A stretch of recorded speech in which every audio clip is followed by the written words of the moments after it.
سلام. ايه رايكم النهارده اخدكم في رحله نطلع النهارده ونوصل امبارح؟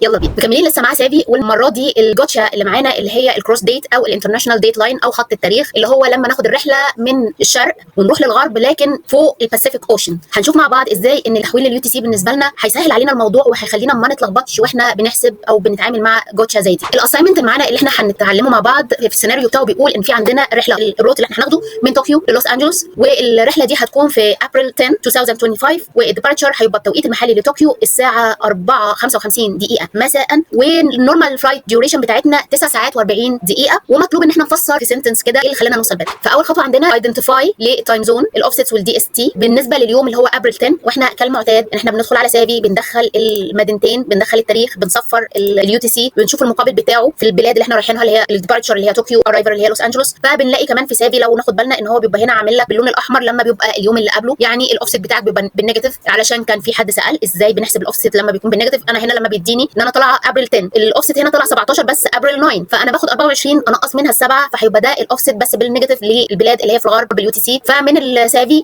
طوكيو الاوفسيت بلس 9، ولوس انجلوس الاوفسيت بتاعتها يو تي سي ماينس 7. بعد كده بنعمل كونفرت التايمز، الحسابات الكالكوليشن بتاعتنا بالاضافه للفلايت ديوريشن. فهنقول ان الرحله الليج بتاعتها من طوكيو لوس انجلوس الفلايت ديوريشن كانت 9 ساعات و40 دقيقه، فالديبارتشر باللوكال كان الساعه 16 و55 دقيقه ابريل 10. ده بتوقيت طوكيو، الاوفسيت يو تي سي بلس 9. فلما اعمل كونفرت من التوقيت المحلي لتوقيت اليو تي سي، لو كان الاوفسيت بالموجب احنا بنطرح، فلما نطرح هيبقى الساعه 7 الصبح 55 دقيقه في يوم ابريل 10. بعد كده هضيف الفلايت ديوريشن، الفلايت ديوريشن بتاعتنا هضيفها على توقيت اليو تي سي اللي هي ال 49 دقيقه، فهيبقى عندي الارايفر هيبقى 17 و35 دقيقه في يوم الابريل برضو بتوقيت اليو تي سي. طلعت بتوقيت اليو تي سي الصبح الساعه 7، وصلت عشان الحته دي بتلخبط شويه بتوقيت اليو تي سي برضو الساعه 5 ونص و5 دقائق الظهر بتوقيت اليو تي سي. هحول الارايفر من توقيت اليو تي سي للتوقيت المحلي للوس انجلوس، فهيبقى اليو تي سي اللي هو موجود عندي ناقص 7، فهيديني 10 و35 دقيقه توقيت المحلي للوس انجلوس. لما ابدا ان انا اعمل تشيك او اشوف الكونفيوجن بارت، اللي هو انا زي ما قلت لكم احنا لما سيبنا اليابان سيبناها الظهر يوم 10 الظهر بتوقيت طوكيو الساعه 4:55 دقيقه ظهرا في طوكيو، لكن لما وصلنا للوس انجلوس احنا وصلنا الساعه 10:35 دقيقه الصبح